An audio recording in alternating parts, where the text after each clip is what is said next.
Well, here we go again. It's morning time and day 38 in the Purpose-Driven Life study that we've been going through. There's 42 days, so you can tell we're getting close to the end.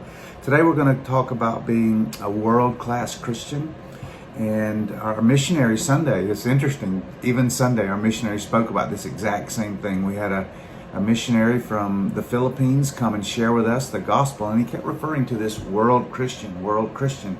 And it's exactly what this chapter or this day 38 is talking about. To be a world Christian, and he emphasized not a worldly Christian. A world Christian refers to the size of your heart. Your heart is as big as the world, like God's heart. It refers to the extent of your heart, not the world being the center of your heart or the object of your affection. Your chief affection is for God. And then not this world, but when you think of the world, you mean the world meaning a place containing people from every tongue and tribe. So world missions really is the ultimate goal that we're looking for. It is the finish line when the world has been evangelized and people of every nation have had the opportunity to respond to the gospel of Jesus Christ. Rick Warren said this in this section: it has never been easier in history to fulfill your commission to go to the whole world. The great barriers are no longer distance, cost, or transportation. The only barrier is the way we think. So here's 4 possible ways to rethink if you want to become a world Christian with a heart as big as the world, to reach the nations. That become a driving force in your life that by which you measure where are we in this plan of God.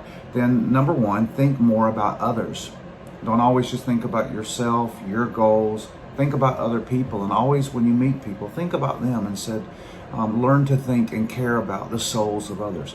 In Proverbs it talks about he is wise who wins souls. Be a soul winner and think about other people in that regard. Also think more about other nations. Think about entire nations and people groups and wonder and think about, well, where are they in relationship to the gospel? Where are the people of China? Where are the people of Nicaragua? Where are the people of Chile and the people of Nigeria in relationship to the gospel? Our missionary yesterday also spoke of something called the 1040 window, which anyone that studied missions very much in the last, 60 years, this phrase, the 1040 window, is something where all these nations were a vast majority of the world's population and the most unreached people groups. And you begin to think of all nations and how they're relating to the gospel. Number 3, think more about eternity. And what is the meaning of eternity? Not just this present life, but think more about eternal things and how important eternity is in light of our temporary situation. And then also, number 4, think more about strategy. What strategy should we have? Where do I fit in this strategy?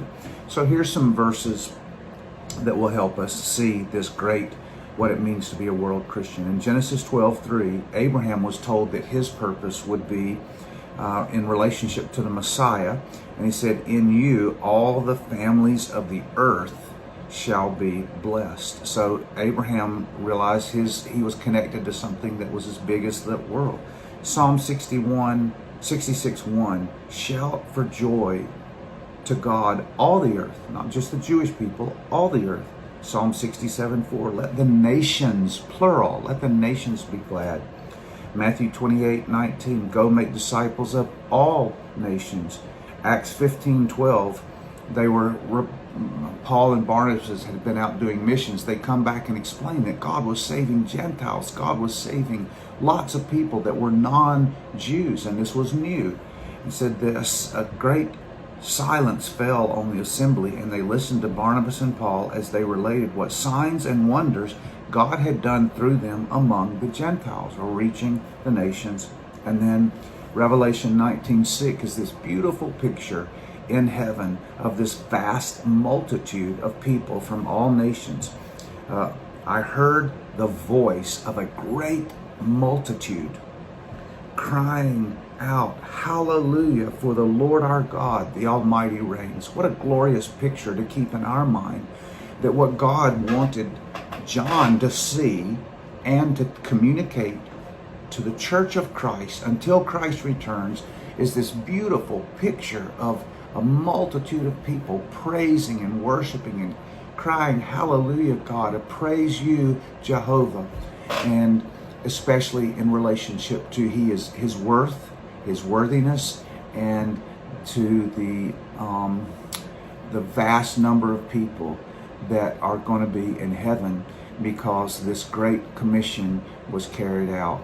So I hope this challenges you, and maybe you can think of some ways to think about others, think more about all nations, think about eternity, and start thinking about strategies that you and we can be involved in being evangelizing the whole world for the glory of God. What a great reason to be alive today.